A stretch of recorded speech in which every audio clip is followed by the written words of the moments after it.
Israel's controversial move to remain in Lebanon past the agreed withdrawal deadline has stirred significant tension in the region.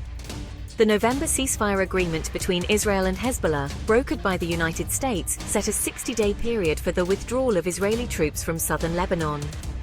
But now the Israeli government is seeking to extend its military presence by at least 30 more days. This extension request has been communicated to the Trump administration, with Israel citing the need for additional time to ensure the Lebanese army can fully deploy and secure the area. Israel's ambassador to the US, Michael Herzog, emphasized that the deadline is not set in stone. The Israeli Security Cabinet met on Thursday night to discuss this pressing issue. The situation remains tense, as Hezbollah has warned that any prolonged Israeli presence would be seen as a breach of the agreement, prompting a response to reclaim the land.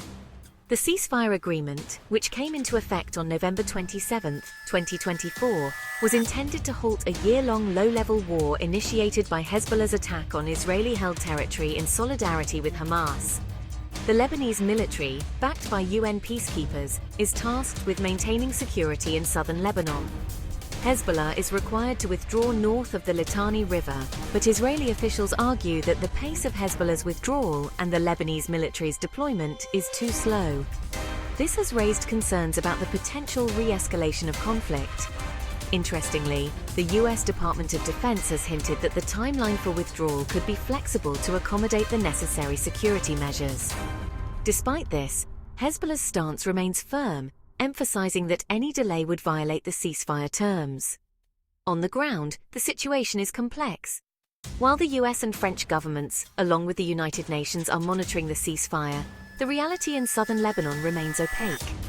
The Israeli military has been actively dismantling Hezbollah's infrastructure, yet the full extent of Hezbollah's military posture is unclear. The recent election of Joseph Aoun as Lebanon's president, a move supported by the US and Saudi Arabia, adds another layer to this intricate puzzle.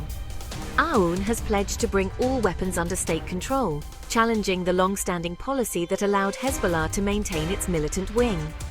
In northern Israel, civilian apprehension is palpable. Many residents have been slow to return to their communities, fearing that a full Israeli withdrawal could leave them vulnerable to Hezbollah's advances. Demonstrations are planned in Kiryat Shmona, highlighting the local concerns over the potential security vacuum.